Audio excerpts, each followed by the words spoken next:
Pugson ko niyag pakilaw sa iyahang kargadang binluron. Kana ganing swerte kaayo ka sa imong paminaw, DJ Sam. Kay gwapo kaayo ang imong partner. Ug sa kadaghana sa mga nahumaling niya nga mga gwapa, sexy ug sosyalera pa.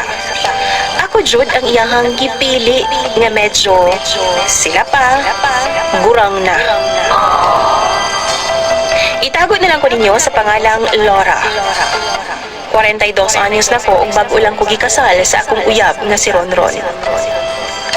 Bata pa kaayo ko kung itandi kang Ronron na DJ Sam, kay anaa siya sa 27 anyos pa lang. Kabalo ka DJ Sam, gikasuyaan jud kaayo ko sa ubang babae nga sigig paduding kang Ronron kaniadto. Kay lagi, ako ang iyang gipili. Gidungog pagani ko nga mamamarang daw o gilumay daw nako si Ronron para pakaslan ko. Wala lang jud ko nanumbaling, DJ Sam. Kay para sa ako ang importante, wala ko'y gibuhat nga dautan ug dili tinuod ang ilang mga pasangil ug bandaot nako. Kay bisan ako DJ Sam, wa pud ko makahibaw kung unsay nakita ni Ronron nako. Nganong ako man nga idara na ang iyang gipili. Hinuon, itsuraan man po daw ko, medyo idara na nga lang.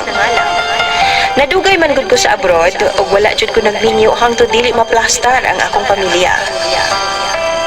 Nag-ilaming duha sa social media ni Ronron DJ Sam. Duha pud mi katuig nga magkarelasyon, ug sa wa madugay nagsabot mi nga pag-uli na ako magpakasal na dayon ming duha. Gituman jud namo ang among saad, ug happy kaayo ko kay girespeto sab ko ni Ronron og taman. Wala jud ko niya gilabdan samtang wa pa mi makasal. Simple lang ang among kasal, DJ Sam, ug simple lang sab ang reception. Pagkagabi, nagrenta jud mi og kwarto sa hotel, DJ Sam. Ug dito na ko sobra ka-excited sa dakong bugno atong higayuna. Dili na ko first time, DJ Sam, sa kama. Kay nakatry naman ko sa duha na ako ka-boyfriend kaniadto. Pero, dekada na pud kong uga, maong excited jud kaayo ko sa among duhang bugno ni Ronron. Dihang nagbinigwasay nami o gibuhat na namo ng sikat na posisyon nga 69, kalit nga na ako'y nalasahan og medyo crunchy man. Mura kog nagkilaw og crispy mix, DJ Sam. Gitry na ako nga baliwalaon pero di should makaya. Kaysa tinuod lang to kay siya baho. Maong duol man ko sa switch sa suga, DJ Sam. Akong gipasiga ug nitambad sa akong naong ang pisot niya nga tabalidoy. Why tuli si Ronron, DJ Sam? Ug sure ko nga kadtong nga akong nalasahan, tik-tik yun to niya. Giluod yun ko, DJ Sam.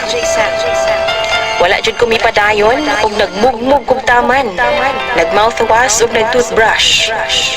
Pagkasunod namong dula duha, nihangyo jud ko niya nga dili na ko mukaon sa iyaha. Sa una, okay pa, pero sige man siya padungog-dungog na ako, DJ Sam. Nga lami gyud daw to kaayo. Palingog-lingog na lang jud ko, DJ Sam. Kaysa tinuod lang, lain jud kay mukaon og binluron. Pero nagbahat siya nako. Nga dili na daw siya ganahan mag-ana-ana kung dili lang man daw nako kanon. Abot ba, DJ Sam? Feel na ko, iyaha man jud kong pugson nga mukaon anang kargada niyang binluron. Mao nang hangtod karon, mag 1 month na mi nga walay ana-ana. Ug sa tinuod lang, gimingaw na pud baya ako. Pero murag, dili naman ako kaya ang iyang kondisyon, DJ Sam.